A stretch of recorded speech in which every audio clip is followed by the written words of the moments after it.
I was just thinking, oh, I'll do a little Monday lunch chat. It's 11. It's 11:20. Is that too early for lunch? Shouldn't be too early. I'll sit here. So I got up super early this morning. Probably like a lot of you people. Well, maybe you didn't. I was awake because Amos was awake. And then I was like, oh, shoot, I want to see the Queen's, processional funeral business. So I kind of finally, we were up at 3. I didn't get out of bed till 5. I decided that was early enough. And watched the Queen in this, processional and listened to the service. I felt like I'd been to church for the week. I was sort of pleased with myself because yesterday I did not go to church because I had Amos with me, and my husband was getting ready for a big trial today. I wonder how that's going. But I was sort of struck with something. So this just seemed like a good Monday topic. When you read something or see something, I'm saying this for myself, the same thing. I got scolded last week for questioning what the darn was happening in England with the Queen and dragging her around, and they were like, that's terrible. I was like, you know what? That's probably true. I probably shouldn't say that. So I stepped back a minute. I'm listening. I don't have to see something on the internet and comment. Now, I might not be the expert at this, but I am clearly better than a lot of other people. I could get off this video right now, and I guarantee you there's going to be a video that talks about how I'm a bad example for like being out in the sun or something. I mean, there's some sort of sickness going on in the world where people feel a real need to point out what's wrong with something that somebody else shares. I don't do that. Like if there's a show on television I don't like, I just change the channel. I don't like write a letter and say, this is horrible. I didn't like how you did this. Why are you talking about that? If there's somebody on Facebook and I think they're dumb or boring or ridiculous, I just keep scrolling. I mean, you take your finger and you do this. It's so easy. It's not hard, but it seems hard. So this morning, I'm sure there's billions of people watching the Queen's funeral, and they're probably bitching the whole time like I was last week, and I'm not doing that anymore because I have learned, you know what? If you don't have something nice to say, don't talk. Or if you don't want to watch the Queen's funeral, you can watch something else, even though it was on every channel. And actually, I sort of enjoyed the pomp and circumstance. So, but this morning, I think it's Monday. I've got Amos's wrapping paper fundraiser. I need to do the wrapping paper fundraiser. I do this every year for the elementary school, and I put it on my blog, knowing that we will sell a lot of wrapping paper.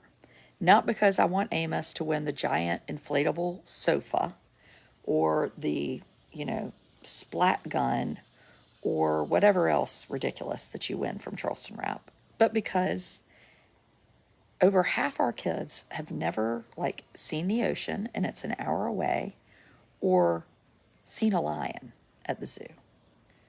Amos has done these things. So I participate in this fundraiser for the wrapping paper, which I'm not in charge of, just because I want other children to have an opportunity. And that seems like pretty simple to me. It's a great way to start your Monday. No. No siree, Bobby. Holy cow, holy wow, Batman. That ain't happening. I'm being called privileged for sharing the frickin' fundraiser. I just don't get it. I honestly don't get it. And then I respond. Maybe I'm so privileged. I know I'm privileged. I am a white, educated woman. That comes with lots of privilege. I get it. I mean, I know it. But I am trying to do something good for the community. How can that be privileged? And then I'm like, well, you know what? We have another fundraiser where you have to give 1 penny to get to go to the popsicle party. 1 penny. We've never had a child that cannot participate. And if you don't have a penny at home, you can earn a penny at school by doing some work. I mean, we really try hard to make sure every child gets to sign their name on the banner. And they're like, well, now you're really showing your privilege by saying that. I don't even know why. I don't know what the privilege is. Well, you know, I just realized something. I can't see any comments. This is sort of awesome. So, no one has to sell wrapping paper. Amos is not, you know, a mother was like, well, my children are never the top sellers, and it's devastating. And I was like, you know what? I have a child with autism who has no idea what it means to be the top anything. So for a minute, maybe think about that you're privileged to have that experience. Like, I wish Amos felt competition. The only thing Amos feels competitive about is that not one of us touch his new Lego people that people mailed him. That's competition to him. So just for a minute, imagine, and then let's go here for a minute. I remember years ago, we had a school in our district.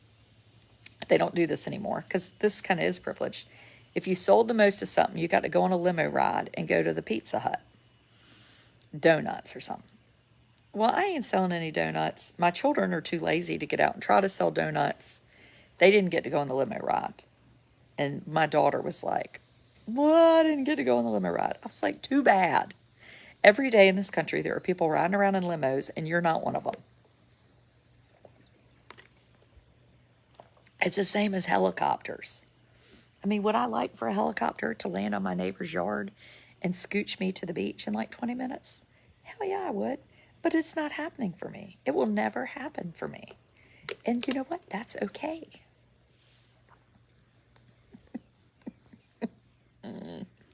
So anyway, I do think we want to be cognizant of not having great big old fundraisers and rewarding the person whose grandparents were able to spend $900 on buying everything. I hope somehow that Amos being the top seller pretty much every year helps institute that, because Amos doesn't brag at school about being the top seller. Amos doesn't even know he's the top seller. And when Amos and I get the $300 gift card, if he sells 300 items, we turn around and we give it to school or some other good cause. This year, I don't know where we're going to give it to. We might give it to a different school, the middle school. I don't know. But I promise you that Adrian is not using it to go on a limo ride somewhere. So privilege has a place in a conversation, and it is important. This morning I spoke to a psychiatrist in Arkansas who was super passionate about screen time and devices and research.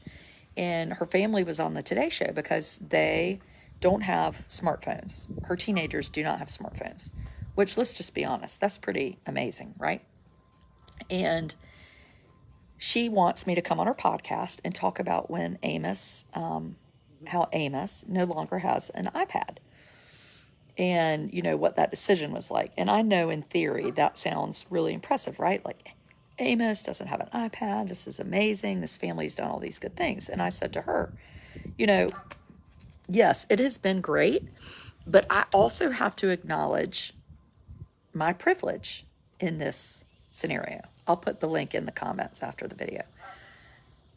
We have a nanny. Now, I work full time.